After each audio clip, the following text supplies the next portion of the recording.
Good morning all. ഞാൻ Ramakrishnan T B, SEBI registered research അനലിസ്റ്റാണ്. ഈ ഓഡിയോ കേട്ടതിന് ശേഷം ഡിസ്ക്ലെയിമർ കൂടി വായിച്ചു നോക്കണമെന്ന് താല്പര്യപ്പെടുന്നു. ഇന്നും നമ്മൾ എക്സ്പെക്റ്റ് ചെയ്യുന്നത് ഫ്ലാറ്റ് ഓപ്പണിങ്ങും വൊളാറ്റിലിറ്റിയും തന്നെയാണ്. ഏഷ്യൻ മാർക്കറ്റുകളുടെ സിറ്റുവേഷൻ നോക്കുകയാണെങ്കിൽ ചൈനീസ് ഇൻഡെക്സുകളെല്ലാം തന്നെ മോർണിംഗിൽ ബെറ്റർ ആയിട്ടാണ് ട്രേഡ് ചെയ്യുന്നത്. അതേസമയം ജാപ്പനീസ്, ഹോങ്കോങ്, സൗത്ത് കൊറിയൻ ഇൻഡെക്സുകൾ സ്ലൈറ്റ്ലി വീക്കാണ്. സൗത്ത് കൊറിയൻ ഇൻഡെക്സ് കോസ്പി ഇന്ന് മോർണിംഗിലും പുതിയ റെക്കോർഡ് ഹൈ ഹിറ്റ് ചെയ്തിരുന്നു. അതിനുശേഷമുള്ള പ്രോഫിറ്റ് ബുക്കിങ്ങിൽ താഴെയാണ് രാവിലെ 8:45 ട്രേഡ് ചെയ്യുന്നത്. ഇന്നലെ സൗത്ത് കൊറിയൻ ഇൻഡെക്സ് മാത്രമാണ് ഗ്ലോബലി ബെറ്റർ ആയിട്ട് ക്ലോസ് ചെയ്തിരുന്നത്. ഓൾ ടൈം ഹൈയിലാണ് ഇന്നലെ ക്ലോസ് ചെയ്തിരുന്നത്. ഇന്നലെ എല്ലാ ഗ്ലോബൽ മാർക്കറ്റുകളും വീക്കായിട്ടാണ് ക്ലോസ് ചെയ്തിരുന്നത്. അമേരിക്കയിലും നല്ല രീതിയിലുള്ള സെൽ ഓഫാണ് കണ്ടത്. അതേസമയം മെമ്മറി സർക്യൂട്ട് മേക്കേഴ്സായ സാൻഡിസ്ക്, അതുപോലെ തന്നെ മൈക്രോൺ, സൗത്ത് കൊറിയയിൽ സാംസങ് ഇലക്ട്രോണിക്സ്, SK ഹൈനിക്സ്, ഈ കമ്പനികളെല്ലാം തന്നെ വീണ്ടും പുതിയ റെക്കോർഡ് ഹൈ ഹിറ്റ് ചെയ്ത് റെക്കോർഡ് ഹൈയിലാണ് ഇന്നലെ ക്ലോസ് ചെയ്തിരിക്കുന്നതും ഇന്ന് മോർണിംഗിൽ സൗത്ത് കൊറിയയിൽ ട്രേഡ് ചെയ്യുന്നതും. മറ്റെല്ലാ ടെക്നോളജി സ്റ്റോക്കുകളും അമേരിക്കയിൽ താഴെയാണ്. ഗ്രീൻലാൻഡിൽ അമേരിക്ക ഇൻവേഡ് ചെയ്യുകയാണെങ്കിൽ തീർച്ചയായിട്ടും യൂറോപ്യൻ യൂണിയനായിട്ടുള്ള ബന്ധം വഷളാവും. അതിൻ്റെ ഒരു വൊളാറ്റിലിറ്റി അമേരിക്കൻ മാർക്കറ്റിൽ കാണുന്നുണ്ട്. ഒപ്പം അമേരിക്ക വീണ്ടും വലിയ രീതിയിലുള്ള ഡ്യൂട്ടിയൊക്കെ യൂറോപ്യൻ യൂണിയൻ കൺട്രികളിൽ മേൽ ഇമ്പോസ് ചെയ്യുമെന്നുള്ള ത്രെറ്റനിങ് ഒക്കെ നടത്തിയിട്ടുണ്ട്. അതിൻ്റെ ഒരു ഇമ്പാക്റ്റ് ഉണ്ട്. ഒപ്പം നമ്മൾ ജപ്പാനിലെ ബോണ്ട് മാർക്കറ്റിൽ വലിയ സെൽ ഓഫാണ് കണ്ടത്. ഇത് ഇൻഡിക്കേറ്റ് ചെയ്യുന്നത് ജപ്പാൻ ഒരുപക്ഷെ വലിയ രീതിയിൽ ഇൻട്രസ്റ്റ് റേറ്റ് കൂട്ടിയേക്കും എന്ന തരത്തിലുള്ള ഇൻഡിക്കേഷനാണ്. തീർച്ചയായിട്ടും ഇൻട്രസ്റ്റ് റേറ്റ് കൂടുകയാണെങ്കിൽ വീണ്ടും Japanese N carry trade unwind ചെയ്യാനുള്ള സാധ്യതകളുണ്ട്. ഇങ്ങനെ വരുമ്പോൾ ഗ്ലോബലി വീണ്ടും അതൊരു വൊളാറ്റിലിറ്റി ഉണ്ടാക്കും. ഈ രണ്ട് ഫാക്ടേഴ്സാണ് ഇന്നലെ ഗ്ലോബൽ മാർക്കറ്റുകളിൽ വലിയ രീതിയിലുള്ള സെൽ ഓഫ് ഉണ്ടാക്കിയിട്ടുള്ളത്. പ്രധാനമായും ട്രംപിൻ്റെ ഗ്രീൻലാൻഡ് ടേക്ക് ഓവർ ചെയ്യാനുള്ള അല്ലെങ്കിൽ ഇൻവേഡ് ചെയ്യാനുള്ള നീക്കം തന്നെയാണ് ഏറ്റവും കൂടുതൽ വൊളാറ്റിലിറ്റിയും ഏറ്റവും കൂടുതൽ ഇഷ്യൂസും ഒരുപക്ഷെ മാർക്കറ്റുകൾക്ക് വീണ്ടും ഉണ്ടാക്കാൻ പോകുന്നത്. കാരണം ഞാൻ ഇന്നലെ സൂചിപ്പിച്ച പോലെ European Union countries total American ട്രഷറിയിലും ഇക്വിറ്റിയിലൊക്കെ കൂടി ഹോൾഡ് ചെയ്യുന്നത് $10 ട്രില്യൺ വർത്ത് സ്റ്റോക്കുകളും US ട്രഷറിയൊക്കെയാണ്. മെജോറിറ്റി ഹോൾഡ് ചെയ്യുന്നത് പ്രൈവറ്റ് ഇൻവെസ്റ്റേഴ്സാണ്. അതുകൊണ്ട് തന്നെ ഒരു വൊളാറ്റിലിറ്റി ഉണ്ടാകുന്ന സമയത്ത് ഇത്തരത്തിലുള്ള പ്രൈവറ്റ് ഇൻവെസ്റ്റേഴ്സ് വീണ്ടും വിറ്റേക്കാം. അത് വീണ്ടും ഒരു ഗ്ലോബൽ ഫൈനാൻഷ്യൽ മാർക്കറ്റ് കൊളാപ്സിന് കാരണമാക്കും എന്നുള്ളൊരു എക്സ്പെക്റ്റേഷൻ ഉണ്ട്.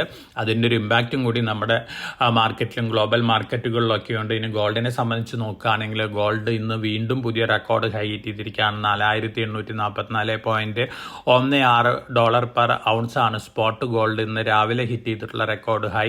സിൽവറും ഇന്ന് മോർണിംഗിൽ പുതിയ റെക്കോർഡ് ഹൈ ഹിറ്റ് ചെയ്തിരുന്നു. $95.99 പെർ ഔൺസ് ആണ് സ്പോട്ട് സിൽവർ ഹിറ്റ് ചെയ്തിട്ടുള്ളത്. 8.45 ട്രേഡ് ചെയ്യുന്ന $94 പെർ ഔൺസിനാണ്. നല്ല രീതിയിലുള്ള പ്രോഫിറ്റ് ബുക്കിംഗ് സിൽവറിൽ കാണുന്നുണ്ട്. അതേസമയം ഗോൾഡിനെ സംബന്ധിച്ച് പ്രോഫിറ്റ് ബുക്കിംഗ് ഒന്നും തന്നെയില്ല. നല്ല രീതിയിലുള്ള ബൈയിങ് തന്നെയാണ്. ഒപ്പം റിസർച്ച് ഹൗസസ് എല്ലാം തന്നെ 2026 gold price target, upward price target increase ചെയ്തിരിക്കുകയാണ്. ബുള്ളിഷ് സിനാരിയോയിൽ ഒരു പക്ഷേ $6,050, $7,150 പെർ ഔൺസ് വരെയൊക്കെ ഗോൾഡ് മുന്നേറിയേക്കും എന്നുള്ളൊരു പ്രഡിക്ഷനാണ് ഇപ്പോൾ നടത്തിയിരിക്കുന്നത്. വളരെ പോസിറ്റീവ് ന്യൂസാണ് ഗോൾഡിനെ സംബന്ധിച്ച്. അതേസമയം സിൽവറിൽ വൊളാറ്റിലിറ്റി എക്സ്പെക്ട് ചെയ്യാം. എന്നിരുന്നാലും സിൽവറും $100, $125 ഉയരാനുള്ള സാധ്യതകളുണ്ട് എന്നുള്ളൊരു പ്രഡിക്ഷൻ തന്നെയാണ്. അപ്പോൾ ഈ രണ്ട് കമ്മോഡിറ്റികളെ സംബന്ധിച്ച് പോസിറ്റീവ് ഇമ്പാക്റ്റ് ഉണ്ടാക്കുന്ന ന്യൂസ് ഫ്ലോസ് ആണ്. അതോടൊപ്പം മറ്റ് കമ്മോഡിറ്റികളുടെ കാര്യം നോക്കുകയാണെങ്കിൽ ഓൾമോസ്റ്റ് ഫ്ലാറ്റ് ലെവലിലാണ് മറ്റ് കമ്മോഡിറ്റികൾ ട്രേഡ് ചെയ്യുന്നത്. ഇന്ത്യൻ രൂപ ഇന്നലെ US ഡോളറിന് അഗൻസ്റ്റ് ആയിട്ട് വീണ്ടും വീക്കായിട്ടാണ് ക്ലോസ് ചെയ്തിരുന്നത്. 91.03 രൂപ പെർ ഡോളറിനായിരുന്നു ഇന്നലെ ക്ലോസ് ചെയ്തിരിക്കുന്നത്.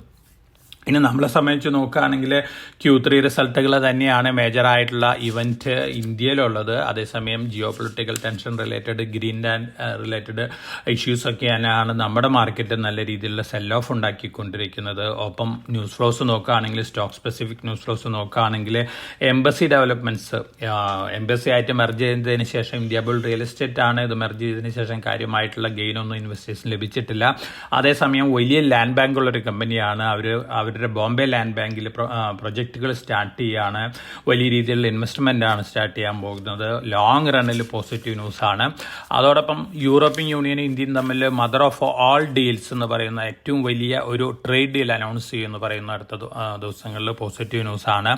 യൂണിമെക് എയറോസ്പേസ് സൗദി അറേബ്യയിൽ ജോയിന്റ് വെഞ്ചർ സ്റ്റാർട്ട് ചെയ്യുകയാണ്. പ്രിസിഷൻ മെഷീനിങ് യൂണിറ്റ് സ്റ്റാർട്ട് ചെയ്യാനാണ്. അതുപോലെ തന്നെ SCL ടെക് കാരാഷാഫ്റ്റ് US ആയിട്ടൊരു ടൈപ്പിൽ എത്തിയിട്ടുണ്ട്. ഡിജിറ്റൽ ട്രാൻസ്ഫോർമേഷൻ ഇന്റർകണക്ഷൻ റിലേറ്റഡ് സർവീസസിന് വേണ്ടിയാണ്. PSU ഡിസ്ട്രിബ്യൂഷൻ കമ്പനിയാണ് US-ലത്തെ കാരാഷോഫ്റ്റ്.